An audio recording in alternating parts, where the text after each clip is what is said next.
Un patto per dare credito alle imprese, siglato superando ogni distanza politica.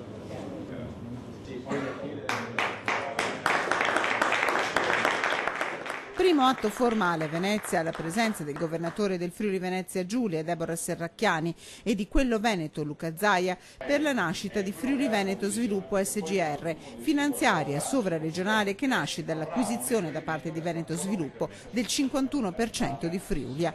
Già a disposizione i primi 150 milioni di euro, una boccata d'ossigeno per le imprese medio-piccole. Mettere insieme Friuli Venezia Giulia con il Veneto significa per noi dare risposta a una grande mole di imprese del Veneto. Noi abbiamo 600.000 partite IVA, molte delle quali hanno bisogno di aiuto in questo momento. Siamo partiti dalle piccole e medie imprese del nostro tessuto produttivo, che è molto simile sia in Friuli Venezia Giulia che in Veneto, e vorremmo dare delle risposte concrete accelerando dei tempi che rischiano di essere lunghi sul sistema bancario, diciamo normalmente. Noi vorremmo dare delle risposte in fretta con una struttura snella che fa massa critica, mettiamo insieme due regioni. Un ingresso alla pari per le due regioni. La sede legale del nuovo ente sarà a Trieste, una operativa anche in Veneto. La presidenza per i primi 3 anni andrà al Veneto, al Friuli Venezia Giulia la nomina del direttore generale. Compiuto l'atto formale, la società dovrà avere il via libera dalla Banca d'Italia.